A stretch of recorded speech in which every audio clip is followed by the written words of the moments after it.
Hi, I'm Tim. Welcome to our channel and thanks for logging on. If you enjoy these videos, do me a favor and subscribe to our YouTube channel right here at Watchbox Reviews. I'd really appreciate it and I promise to update daily.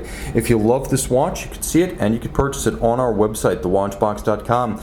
And today we're discussing the Patek Philippe 5270G-013, the 2013 model year update to the 2011 novelty 5270G. So the watch wears easily on my 16cm circumference wrist, though it is large by Patek standards.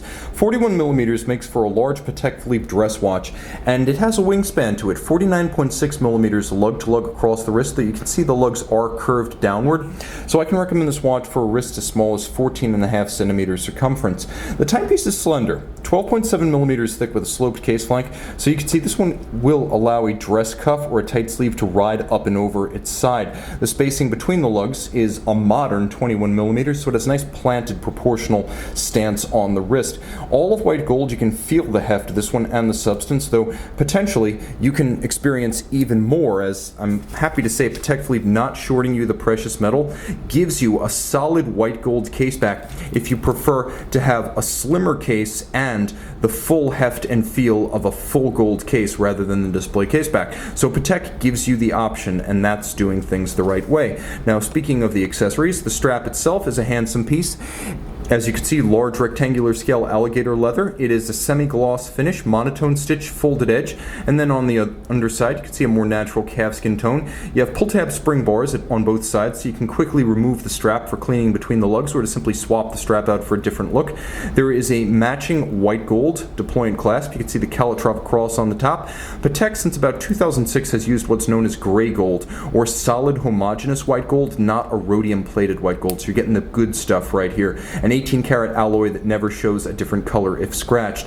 The case itself is remarkably involved. As you can see, Patek case making has been making huge strides over the last decade, and the combination of stepped out lugs, of fluting on the lug profiles, of notches in the case band, and the three different elements of the bezel, the vertical face, the conical face, and then the second vertical face abutting the crystal. There's a lot of complexity here, and that's all to Patek's credit, giving the watch a premium feel as though it were manufactured not necessarily by Patek itself, but by a specialist case maker, as in old-time watchcraft. The dial is a handsome and broadly pleasing matte silver. It's what Patek Philippe would call opaline, so rather than an explosive sunburst, it's a matte, lightly granular silver with all applique faceted white gold indices, white gold hands at center. You can see the leaf hands as well as the sub-registers are white gold and polished. Then you have a blackened hand for chronograph seconds. You have apertures for the perpetual calendar indications, the day and the month, the AM PM, so you can see we're transitioning to night right now. We are at approximately 7:20, and that's exactly what the AM PM lets you do. It lets you know when you should not attempt to use these case flank pusher adjusters to correct the calendar.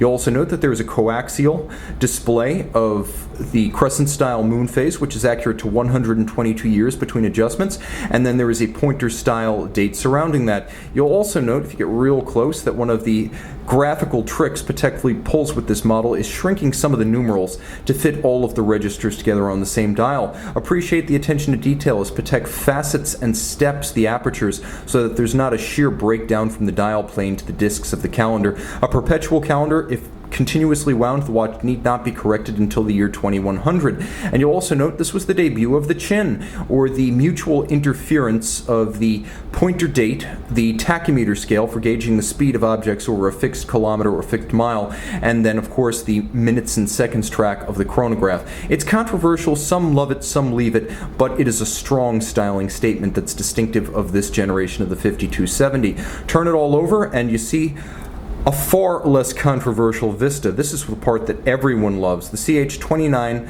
535 Petit Seconde, and it is a perpetual calendar. It is also a lush lateral clutch chronograph. So let's talk about the basic tech here. Okay, manual wind, 28,800 vibration per hour beat rate, handmade Breguet overcoil to help the watch take its adjustment in 5 positions like a chronometer, a free-sprung Gyromax style balance, that Gyromax system being a Patek Philippe original invention from the mid-20th century, still going strong today. That allows the watch to take and hold its 5-position adjustment in the face of concussion and knocks on the wrist. Now you also have an instantaneous instantaneous minute jumper that just fired underneath my finger. Reverse 5 seconds to see what I'm talking about. But you can see it's a pawl and a pawl wheel, a very sharp instantaneous minute jumper adjacent to the recentering hammers for the chronograph mechanism, and a lateral clutch. You can see the lateral clutch, the chronograph fully jeweled, both the driving wheel and the intermediate wheel. This is where on cheaper chronographs you'll see bushings rather than jeweled bearings, so you have those jewel pivots. You'll also appreciate the fact that there is a black polished and capped column wheel. This is why you don't necessarily want an automatic vertical clutch chronograph. It's more advanced, though not by much, but you see nothing with those movements. Here you see everything. Note as I take the clutch out of contact with the center wheel, I open up the possibility of watching the recentering by the hammers against the heart cams on the center that reset to 0 the chronograph indications.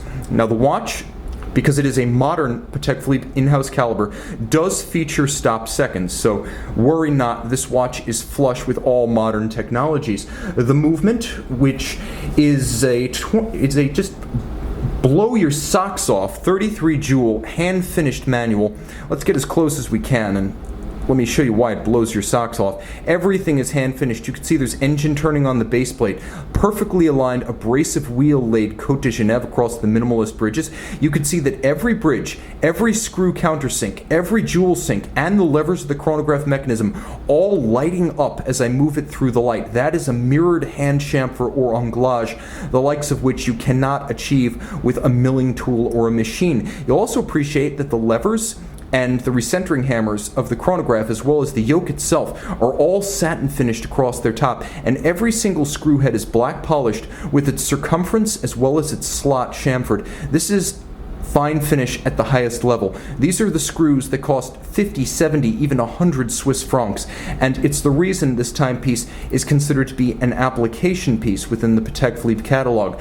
To offer something exquisite, you have to apply and show the Stern family that you're serious. See this one and make it yours without the scrutiny on the watch box.